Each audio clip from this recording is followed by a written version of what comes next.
scientific death. In 1971, industrial electronics were primarily assembled by hand. A new requirement was beginning to emerge for components built not with wire and solder, but with ultra-pure, microscopic thin films of silicon.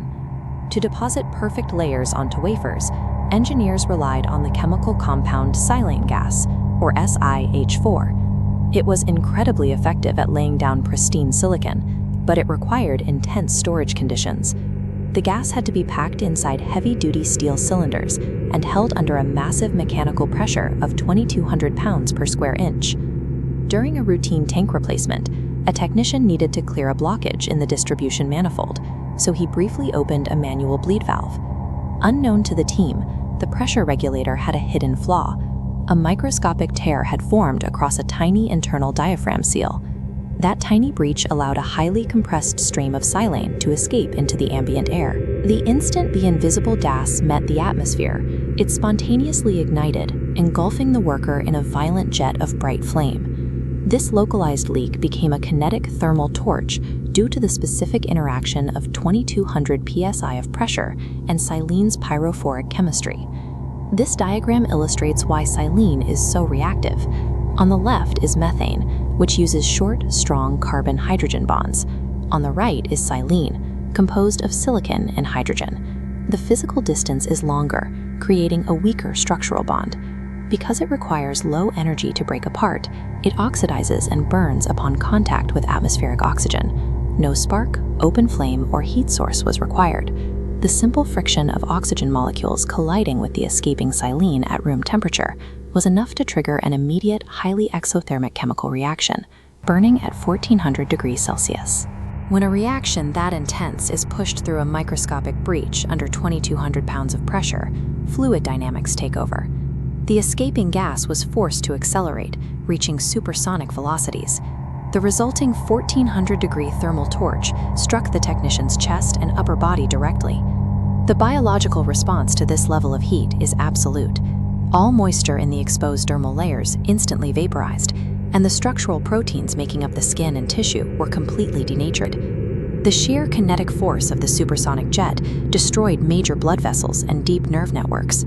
This triggered massive hypovolemic shock, a sudden critical drop in blood pressure from rapid fluid loss, coupled with intense neurogenic shock from the complete destruction of nerve pathways. But the heat and pressure were only the first phase of the attack. As silane burns, the chemical oxidation leaves behind a solid byproduct, silicon dioxide.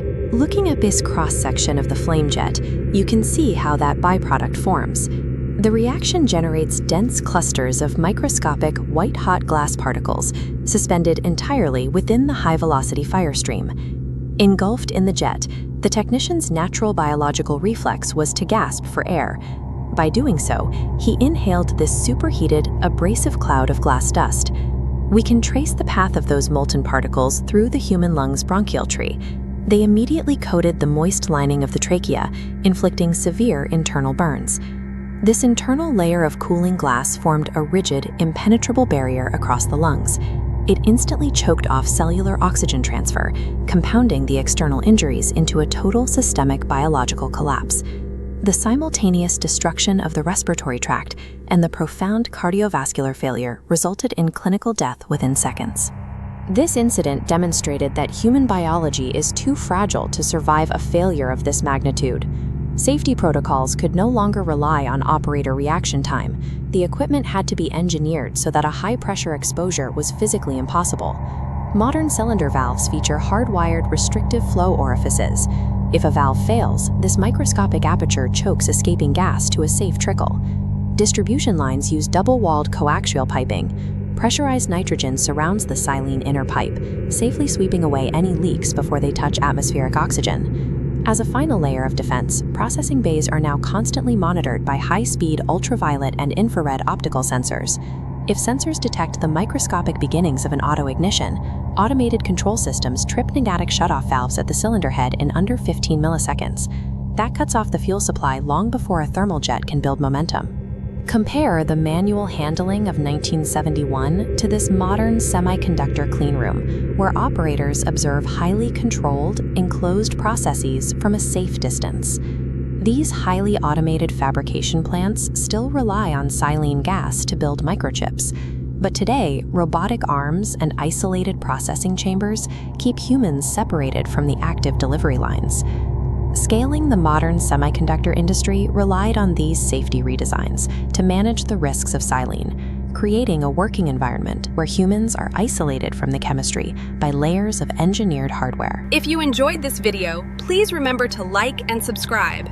And don't forget to comment below with your favorite emoji.